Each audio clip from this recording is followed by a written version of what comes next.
Welcome to my class. आज हम discuss करेंगे क्लास 12th का चैप्टर 11 का मार्केटिंग मैनेजमेंट में जो चैनल ऑफ डिस्ट्रीब्यूशन है उसको डिस्कस करेंगे और इसके कुछ पार्ट्स जो रह गए थे उनको डिस्कस करेंगे। चैनल ऑफ डिस्ट्रीब्यूशन, डिस्ट्रीब्यूशन किसे कहते हैं? जो कि प्रोडक्ट जब तैयार हो जाता है किसी भी इंडस्ट्री में, किसी भी यूनिट में, तो उसको प्लेस करने के लिए, फॉरवर्ड करने के लिए कुछ चैनल ऑफ डिस्ट्रीब्यूशन की ज़रूरत पड़ती है। डिस्ट्रीब्यूटर होते हैं, एजेंट होते हैं और होलसेलर होते हैं, रिटेलर होते हैं, या डायरेक्ट उसको जो है आजकल ई कॉमर्स साइट के ज़रिए, एक कुरियर कंपनी के ज़रिए उसको डिस्ट्रीब्यूट किया जाता है। In case of the large number of the consumer product potential buyer are scattered over a wide geographical area. In order to contact the pupil efficiently and effectively, it is important to help the number of the intermediates. Contacting directly may not be cost effective and not also be difficult. किसी भी product को distribute करने के लिए जब एक बहुत ही बड़ा एरिया होता है जो हज़ारों किलोमीटर में होता है, नंबर ऑफ डिस्ट्रिक्ट, स्टेट और नेशनल लेवल पे होता है, तो उसमें जो है किसी को हम जो है प्रोडक्ट डिस्ट्रीब्यूटर, होलसेलर, एजेंट के थ्रू या ई कॉमर्स वेबसाइट पे किसी उसके ज़रिए जो कि होती है कोरियर सर्विस के ज़रिए हम सप्लाई कर सकते हैं। Advantage of the channel of distribution, they are bring the economy efforts and reducing the effort of producer in distribution and the consumer in shopping. ये जो है प्रोड्यूसर का थोड़ा डिस्ट्रीब्यूशन का हेडेक ख़त्म करते हैं और कंज्यूमर को शॉपिंग करने में इजी करते हैं। They help the large cover area geographically and bring the efficiency in distribution including the transportation, storage and negotiation. The bring of the convenience of the consumer and then they can buy all items in one store. They provide the authentic and the useful market information as they are direct contact with the customer. इनको बहुत अच्छी जानकारी होती है क्योंकि ये direct contact में होते हैं कंज्यूमर के, और कंज्यूमर के लिए बहुत ज़्यादा इफ़ेक्टिव होते हैं क्योंकि उन्हें एक जो है बहुत ही पोटेंशियल तरीका मिल जाता है अपने सामान को ख़रीदने का। Type of the channel distribution, direct channel, indirect channel. Direct channel जो होता है, type of the direct channel manufacturer से कंज्यूमर, जैसे कि कोई प्रोडक्ट बनता है वो सीधा जो है कंज्यूमर को दे दिया जाता है। बहुत सारे ऐसे प्रोडक्ट होते हैं कि जो सीधे कंज्यूमर को मिल जाते हैं। बहुत सारी ऐसी सर्विसेज होती हैं जो सीधे कंज्यूमर को मिल जाती हैं, उसमें किसी चैनल की ज़रूरत नहीं होती। जैसे कि इंश्योरेंस में ले लीजिए, अगर बजाज अलियांस कोई जो है पॉलिसी बेच रही है तो उसको कंज्यूमर जो है सीधे उसकी वेबसाइट पर जा कर के ले सकता है। और जैसे कि बहुत सारी सैमसंग की कंपनी है, सैमसंग जो है मोबाइल अपने सीधे कंज्यूमर को ही बेच रहा है। आजकल सैमसंग के भी अपने आउटलेट्स हैं ऑनलाइन। इनडायरेक्ट में चैनल में one level manufacturer, retailer, consumer. Two level manufacturer, wholesaler, retailer and consumer. Three level manufacturer, agent, wholesaler, retailer and consumer. Direct channel zero level. सबसे पहले हम ज़ीरो लेवल को समझते हैं। जो होता है, जो मतलब कि ज़ीरो लेवल से चलता है, मैन्युफैक्चरर और कंज्यूमर। कंपनी को जो सीधे जो है इनसे टेली मार्केटिंग सेलिंग से करती है, इंटरनेट सेलिंग से करती है, मेल ऑर्डर सेलिंग करती है, डोर टू डोर सेलिंग करती है। कंपनी के खुद जो हैं अपने ही आउटलेट्स होते हैं जिनके ज़रिए वो ज़ीरो चैनल डिस्ट्रीब्यूशन में सर्विस देते हैं। डायरेक्ट चैनल यानी कि ज़ीरो लेवल पर। इनडायरेक्ट चैनल में वन लेवल, टू लेवल और थ्री लेवल्स होते हैं। अभी इनको हम डिस्कस करेंगे। वन लेवल में इसमें जो है मैन्युफैक्चरर, रिटेलर और कंज्यूमर होते हैं, जो सीधे रिटेलर को भेजी जाती हैं और कंज्यूमर को भेजी जाती हैं। इसमें डिस्ट्रीब्यूटर नहीं होते, इसमें होलसेलर नहीं होते हैं। टू लेवल में जो है बहुत सारे ऑर्डर्स होते हैं, बहुत सारा प्रोडक्ट होता है, मैन्युफैक्चर होता है, होलसेलर होते हैं, डिस्ट्रीब्यूटर होते हैं, रिटेलर होते हैं और कंज्यूमर होते हैं। थ्री लेवल चैनल में जो होते हैं सब होते हैं, मैन्युफैक्चर, एजेंट यानी कि distributor, wholesaler, retailer and consumer. ये सब जो है 3 लेवल ऑफ चैनल में होते हैं। Product level efforts, company characteristic, physical movement of goods, इसमें physical movement of good, once good are manufacture package and branded prices and promoted, these must be available the consumer at the right place in the right quantity in the right time.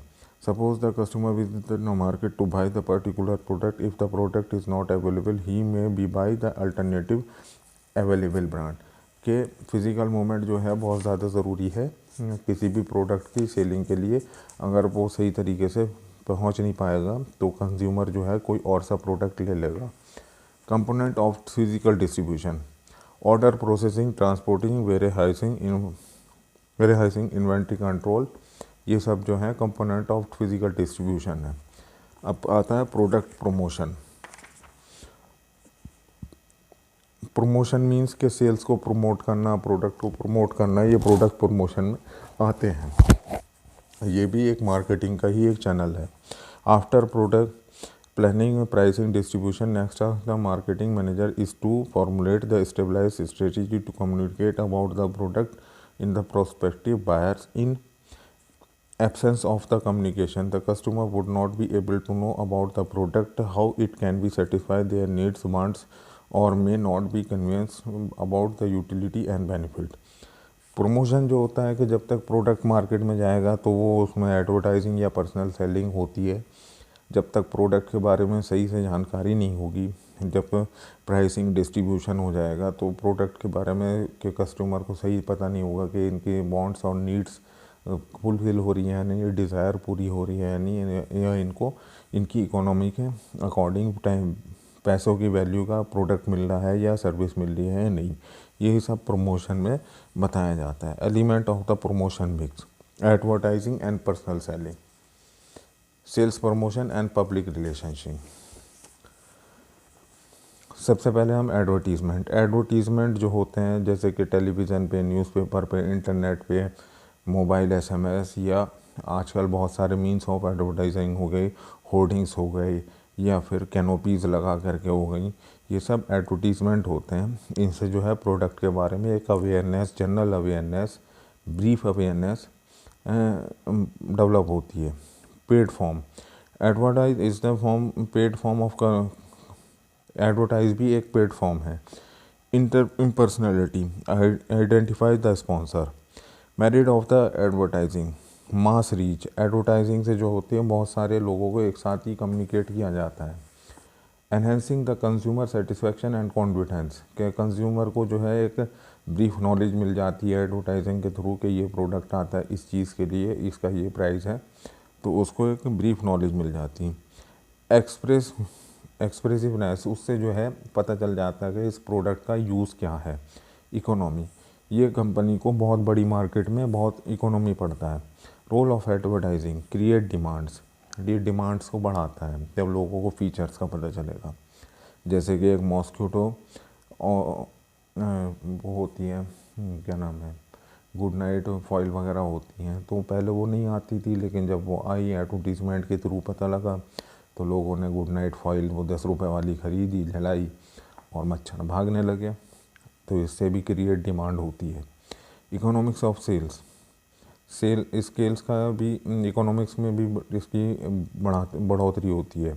Educate consumer, consumer को knowledge देने में फ़ायदेमंद है। Generate employment, it generate employment for creating the various kind of the jobs, artist, script writers. Advertisement के through भी जो है artist और स्क्रिप्ट राइटर्स की जॉब बढ़ती है।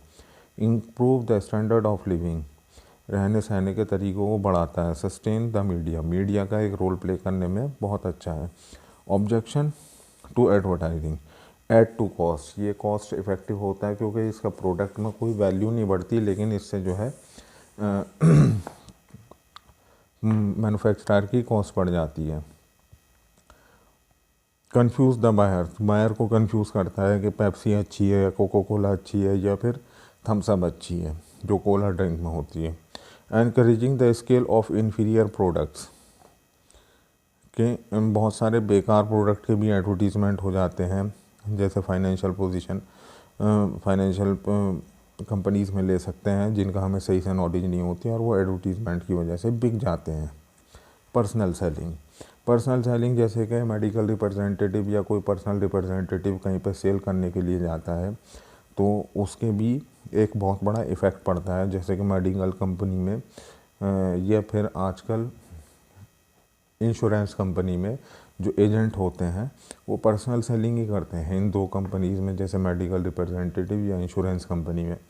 इसमें बंदा डॉक्टर के पास जाता है और इंश्योरेंस कंपनी में टू द कस्टमर के पास जाता है, तो वो जा कर के वहाँ पे मेडिकल कंपनीज़ का जो फार्मास्यूटिकल कंपनीज़ हो उनके प्रोडक्ट को बताता है और वो ही जाके डॉक्टर को इंट्रोड्यूस कराता है, तो वो पर्सनल सेलिंग में हो गई।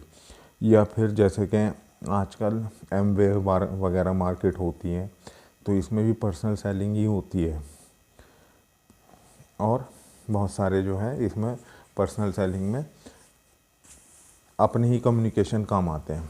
डेवलपमेंट ऑफ रिलेशनशिप, इसमें रिलेशनशिप ही काम आते हैं। Qualities of the salesman, physical qualities, उसकी जो है एक लुक्स, पर्सनैलिटी बहुत अच्छी, साउंड हेल्थ, बोलने का तरीका बहुत अच्छा होना चाहिए। साइकोलॉजिकल एंड मेंटल क्वालिटीज़, उसकी मेंटल क्वालिटीज़ को, साइकोलॉजी को भी, कि वो डॉक्टर्स की, अगर वो डॉक्टर के पास जा रहा है तो उनकी बिल्कुल पर्सनैलिटी को 1 to 1 समझ ले। टेक्निकल क्वालिटीज़, उसको जो है अपने प्रोडक्ट के बारे में सही जानकारी होनी चाहिए। गुड कम्युनिकेशन स्किल, एक कम्युनिकेशन स्किल भी उसके अंदर होने चाहिए। हॉनेस्टी, ईमानदारी होनी चाहिए। और कैपेसिटी टू इंस्पायर ट्रस्ट, कि वो अपने आप से इन्फ्लुएंस कर सके दूसरों को। सेल्फ कॉन्फिडेंस, कि उसका कॉन्फिडेंस लेवल बहुत हाई होना चाहिए। ये सब जो है पर्सनल सेलिंग में कंपोनेंट है जो एक सेल्स पर्सन के लिए ज़रूरी है। Sales promotion, concept of the sales promotion. Sale promotion refer the short term incentives which are offered to encouraging the buyers to make the immediate purchase of the product and services. The sales promotion activities including offering the cash discount, sale discount, free gift offer, and the sample distribution and the supplement of promotion efforts such as the advertising and personal selling. कभी कभी जो होता है जैसे कि Diwali offer आते हैं, तो दिवाली ऑफ़र में जो है एक किसी प्रोडक्ट के साथ एक प्रोडक्ट फ्री मिलने लगता है या कुछ डिस्काउंट होने लगता है। 20,000 की चीज़ जो है 12,000 में मिलने लगती है। मोबाइल पे सेलिंग आ जाती है, 50% ऑफ होता है, या बाय 1 गेट 1 फ्री वाली स्कीम लग जाती है। तो ये सब सेल्स प्रमोशन के ही पार्ट होते हैं। या फिर किसी चीज़ पे डिस्काउंट अच्छा देने लगते हैं, जैसे कि कार दिवाली के टाइम पे लो तो ऑलमोस्ट 10% लेस मिल जाता है। एसी, एयर कंडीशन, ये हमारे कंट्री में चलता है। तो चलिए, ये सिर्फ सेल्स प्रमोशन के पार्ट हैं। सेल्स प्रमोशन रिबेट, इसमें जो है छूट मिल जाती है अच्छे जो एक्चुअल प्राइस है उसमें 10%, 20%, 50%, यहाँ तक कि 80% तक की भी छूट मिलती है।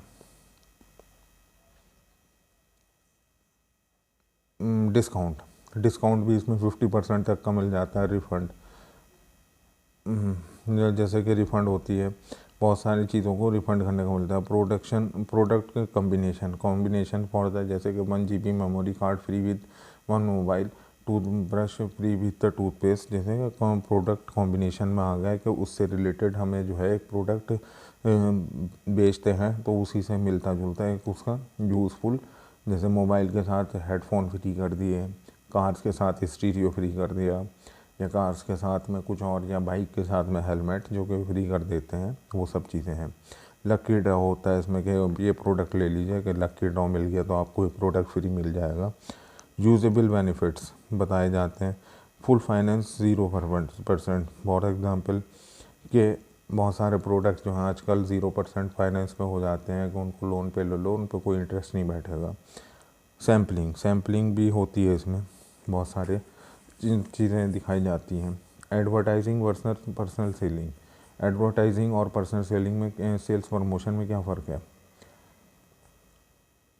बहुत सारे फ़र्क हैं। जैसे सेल प्रमोशन में जो है स्कीम्स दी जाती हैं, एडवर्टाइज में बताया जाता है। ऑब्जेक्टिव जो होता है, रेगुलरिटी जो होती है, it's recurring in the nature, it's non recurring, it's useful. मतलब कि एडवर्टाइजिंग में जो है सिर्फ हमें प्रोडक्ट की जानकारी बताई जाती है। प्रोडक्ट सेल्स प्रमोशन में बहुत सारी स्कीम्स होती हैं, डिस्काउंट्स होते हैं, बाय 1 गेट 1 फ्री होता है, डिस्काउंट होते हैं, और फ्री होते हैं और कुछ इंसेंटिव्स भी मिलते हैं। पब्लिक रिलेशनशिप, ये भी एक इम्पॉर्टेंट सब्जेक्ट है। पब्लिक रिलेशनशिप जैसे कि एडवर्टाइजिंग, मास मीडिया को कम्युनिकेट करना, जैसे कि हम एक क्लास ले रहे हैं, ये भी एक, अगर इसमें 200, 400, 500 बच्चे या 1000 बच्चे जुड़ जाते हैं, पढ़ते हैं, तो एक पब्लिक रिलेशनशिप बन जाता है कि हम जो एक मीन्स से बहुत सारे लोगों को कम्युनिकेट कर रहे हैं। The business need to communicate effectively to the consumer, supplier, dealers as they play the critical role in increasing the sales profit of the firm. Business को पब्लिक रिलेशनशिप अच्छा रखना पड़ता है अपने सप्लायर से, अपने कस्टमर से, अपने डीलर से, क्योंकि ये सब जो है बहुत अच्छा एक इम्पॉर्टेंट रोल प्ले करते हैं उसके प्रोडक्ट को बढ़ाने में और सेल्स को इंक्रीज़ करने में। In the word public association relationship, public relationship is and the art, the social science, analysing trend, predicting their the consequences and the conscience organization and leader of the implementing and planned program of the action which will be serve both organization and the public interest. Public relationship as the strategy of management function that add the value of organization by helping to managing its reputation. Public relationship ज़रूरी है, लोगों को communicate करना ज़रूरी है, अपने dealers को, अपने सप्लायर्स को, अपने कंज्यूमर्स को, अपने कस्टमर्स को। इससे जो है कंपनी का सेल्स और प्रॉफिट बनी रहती है और उसको मार्केट में पता चलता रहता है कि क्या हो रहा है, क्या होने वाला है, शेयर होल्डर्स हुए और या कुछ हुआ। Important point of about the public relationship, role of the press relationship. जैसे कि प्रेस रिलेशनशिप होती है कि किसी प्रेस के थ्रू कोई एडवर्टीज़मेंट दिया जाता है या कोई जानकारी दी जाती है। प्रोडक्ट पब्लिसिटी, इससे प्रोडक्ट की भी पब्लिसिटी होती है। कॉरपोरेट कम्युनिकेशन, इससे कंपनी का भी एक कम्युनिकेशन होती है। लॉबिंग, इससे moreover the government also seek to maintain the healthy relationship with the association of the commerce industry, solicits the opinion of the major stakeholder while formulating the various industry and taxation policy. इसमें पता लगता है companies को भी और government को भी कि लोगों की डिमांड क्या है और वो क्या करना चाहते हैं, उनको अवेयरनेस करना।